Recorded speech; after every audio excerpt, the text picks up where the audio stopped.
Salut tout le monde, bienvenue. Bon, aujourd'hui on est au bois retour. Il y a du vent comme vous pouvez l'entendre.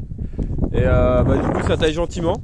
Voilà, c'est en train de tailler. Donc toute la partie du bas que vous voyez qui démarre des piquets là, jusqu'à mon panneau qui est là-bas, toute cette partie là cette année va avoir un palissage, tout comme la première année et l'autre partie.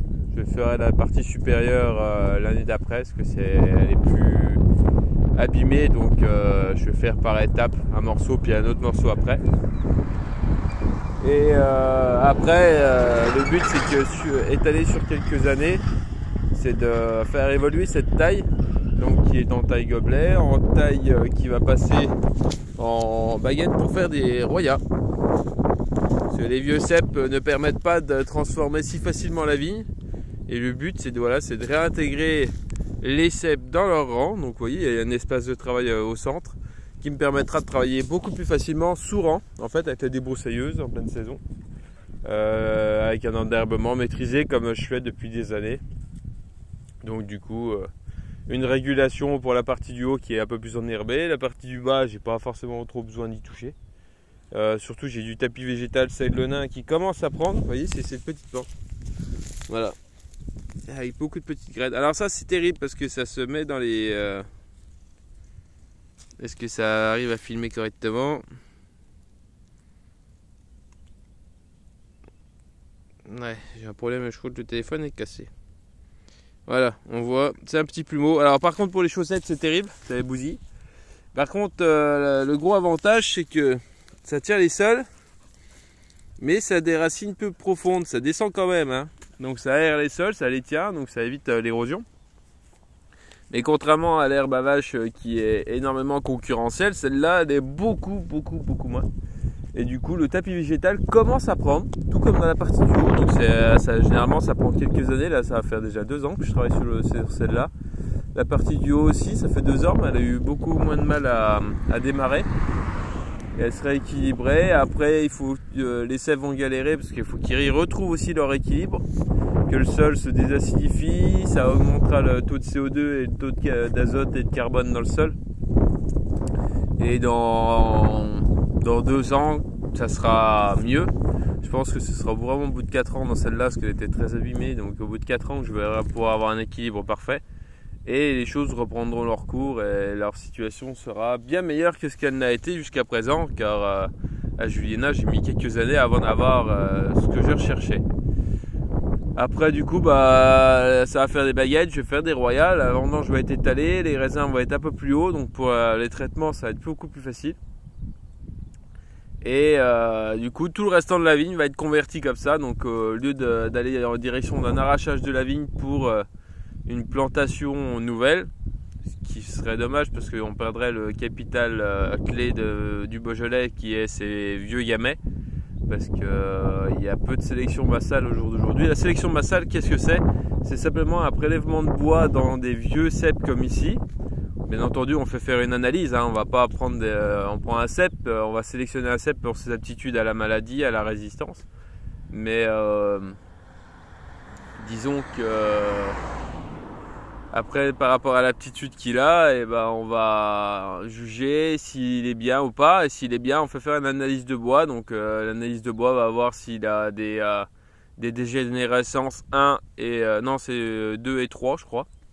Et voir s'il est atteint de Cournoël. Cournoël est un dédoublement du bois dû à un parasite dans le sol.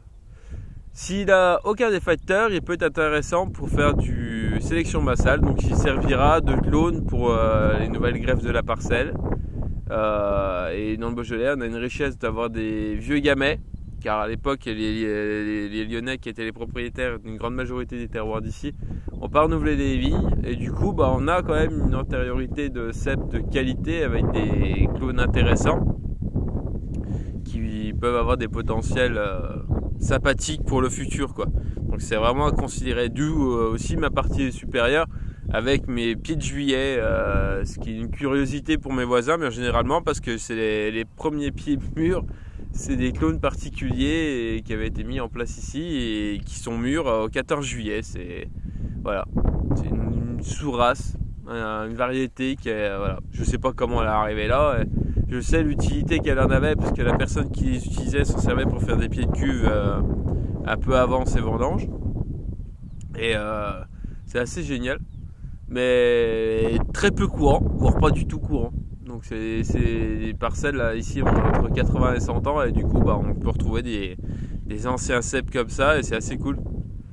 Donc voilà, donc ça va être le travail du fin février jusqu'à fin mars. Palisser cette zone, là, il va faire 55 rangs palissés. Ça fera une bonne superficie qui sera largement suffisante pour m'occuper que cette année. Faut pas en faire de trop, hein. Quand on convertit, faut pas excéder les 40 arts de vigne, voire un peu moins. Quand là c'est de la très vieille, il faut pas mettre beaucoup plus parce que c'est très compliqué. Mais je vais faire celle-là puis une petite que j'ai à Juliena qui est plus petite, qui fait 10 arts. Et ça fera mes 40 arts cette année de palissage, j'en aurai bien assez. Et l'an prochain, je repartirai sur la partie du fond vers le bois, je vais faire cette partie-là. Et après, j'attaquerai la partie supérieure. Et puis, il me restera une partie qu'il faudra certainement que j'arrache parce que les rangs ont été plantés de façon assez étrange. Je pense que les anciens devaient être bourrés.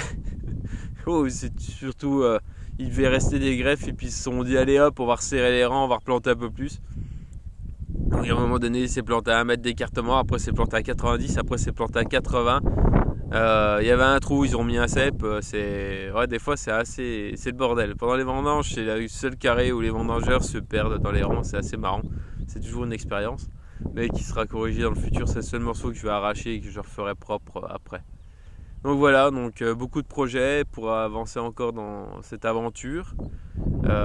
Encore m'agrandir encore un peu de vigne d'ici quelques temps et puis après j'en aurai suffisamment assez pour arriver à faire tourner la boutique correctement et puis tout convertir. Le plus long du travail c'est la conversion. Une fois que la conversion est faite, après le boulot est quand même beaucoup plus facile. Car là pour tailler, cette année j'ai converti 40 arts pour les passages en roya et c'est très long.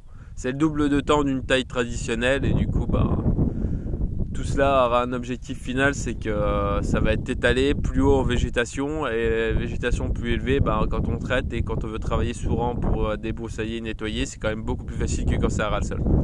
Et ça tiendra les raisins à une meilleure hauteur. Donc voilà, allez, sur ce, à très bientôt.